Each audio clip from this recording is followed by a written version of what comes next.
The chamber pulsed with quiet contempt as the verdict echoed through the core of the stellar accord. The gathered species did not shout, did not jeer. They simply moved to the next agenda item, as if Earth's exile was a maintenance order, a matter of debris clearance. Humanity's delegation sat frozen, their translator drones flickering, the phrase repeated again and again. Earth is to be banished. Earth is to be banished. Earth is to be banished. Not a trial, not a negotiation, just a declaration. Recorded, ratified, archived, and dismissed. The delegation rose as one, turned their backs, and walked out. None of them spoke.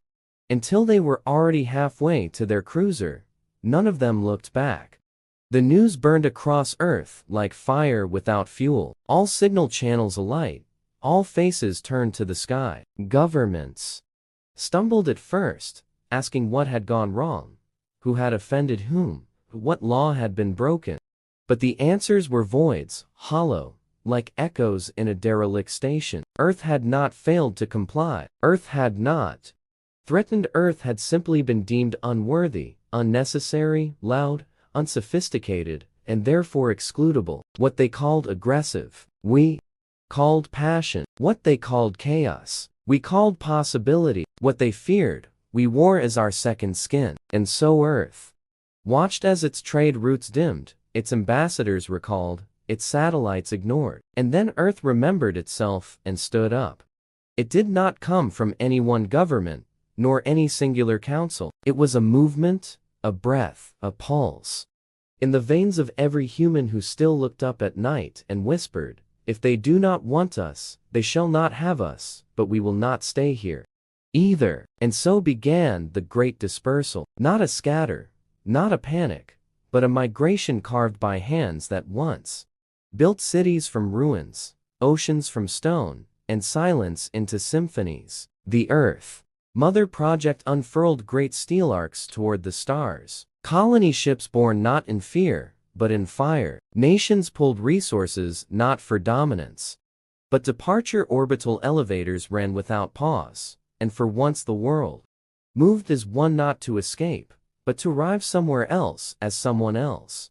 The red dust of Elisar clung to boots like stubborn memory. The first human to step onto its soil did not plant a flag, nor speak a speech. Instead she knelt, touched the ground, and simply said, "Let it begin here." Behind her rose towers of crystal polymer, grown in zero gravity, shaped by AI older than the Accord itself.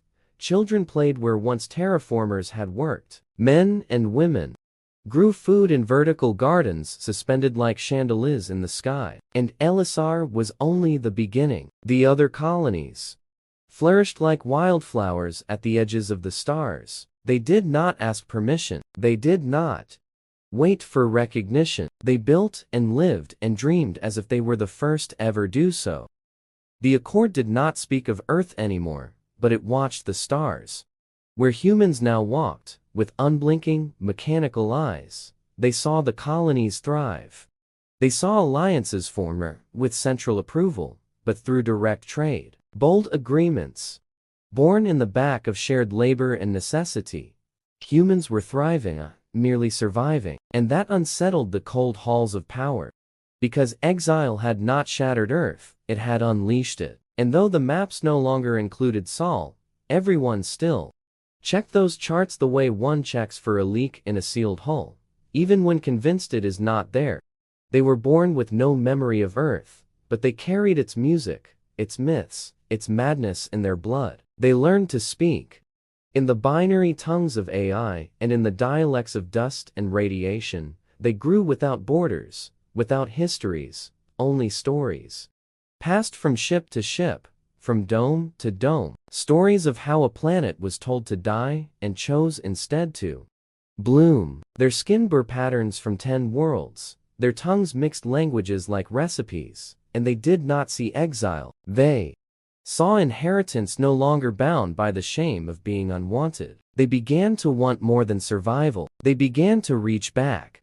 It was not an army that came back, nor a fleet, not a vengeance, nor a cry for justice. It was a message wrapped in a ship, wrapped in a song that played across every open channel in the Accord. We remember who we are, and we remember who you were, and now we come, not to ask, not to beg, not to reclaim, but to remind you that we did not vanish. We evolved, and we invite you to meet us, not above us, not below us, but beside us.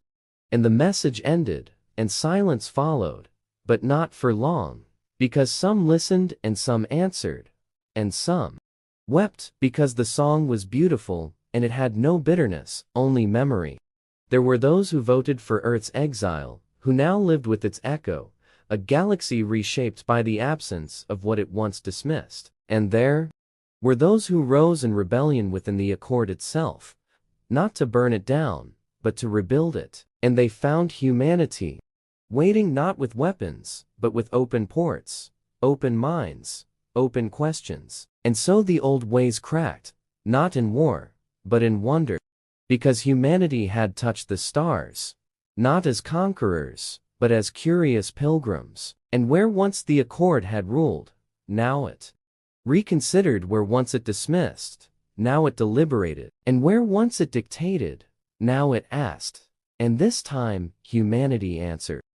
We did not ask for welcome, and we did not wait for applause. We built because it is in us to build, to create, to become. We turned our exile into a crucible and emerged, not cleanse, but home. And the galaxy watched and then walked with us, not behind, not ahead, but within. The name Earth returned to the maps, not as a warning, as a curse, but as a beginning. And from that beginning came 1,000 stories, 1,000 homes, and always one truth. The vote was clear. They said to banish Earth, but we voted with our feet, and our feet walked forward. It was not a roar, it was not a plea, it was not a cry for redemption. It was a voice, steady and low, and shaped like every language that had ever risen from Earth's soil and sea. It spoke not through transmitters or envoys, but through the architecture of the stars, through the patterns in trade, the generosity in treaties, the clarity in invention. Earth spoke through its people, scattered, but never lost. And that voice said this: we were once told we did not belong.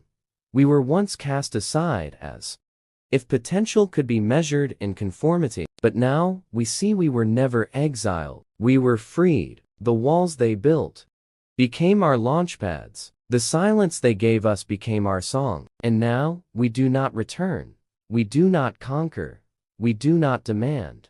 We arrive, and we invite, and we build. And in the place where once there was rejection, now there is resonance. And the galaxy does not turn toward Earth because it must, but because it chooses to, because it remembers, because we made them remember, not with war, not with revenge, but with wonder. And in that remembering, the exile ends, and something greater begins. And we walk onward, still not waiting to be asked,